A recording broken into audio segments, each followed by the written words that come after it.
वो जो गैंगस्टर थे वो मुझे मारने के लिए आएंगे, वो मुझे बहुत ज़्यादा उनसे डर लग रहा है, वो मुझे जान से मार देंगे।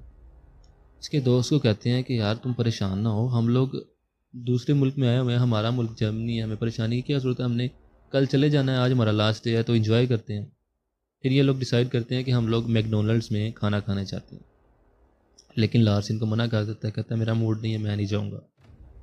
दोस्त काफ़ी इसरार करते हैं कि यार तुम खाना ना खाना, तो हमारे साथ टाइम स्पेंड कर लेना, तो उसके बाद हम फिर आएंगे और अगले दिन हमने चले जाना, तो चलो इन्जॉय करते हैं। फिर ये इनके ज़िद पे इसरार पे मान जाता है और वहाँ पहुँचकर ये फिर कहता है कि मैंने अब अंदर नहीं जाना, मैं बाहर ही वेट करूँगा। दोस्त इसके जाते हैं अंदर, खाना वगैरह खाते हैं, लेकिन जब खाना फिनिश करते हैं तो एक दोस्त की नज़र पड़ती है बाहर की तरफ, तो वहाँ पे लार्स मौजूद नहीं होता। तो ये लोग बड़े परेशान होते हैं, फिर ढूंढते हैं उसको, उसको कॉल करते हैं लेकिन कॉल भी, उसके नंबर भी बंद जाता है। फिर ये लोग क्या करते हैं, उसको इधर उधर तलाश करना शुरू कर देते हैं। काफ़ी देर के बाद जब नहीं मिलता तो सोचते हैं कि यार लार्स एक मैच्योर बंदा है, ख़ुद ही वापस आ जाएगा, शायद अपना किसी अपनी मर्ज़ी की जगह पे गया हो, कहीं पे मूड वगैरह ठीक करने के लिए। तो चलो हम फिर चलते हैं वापस अपने होटल रूम में, उसका वेट करते हैं।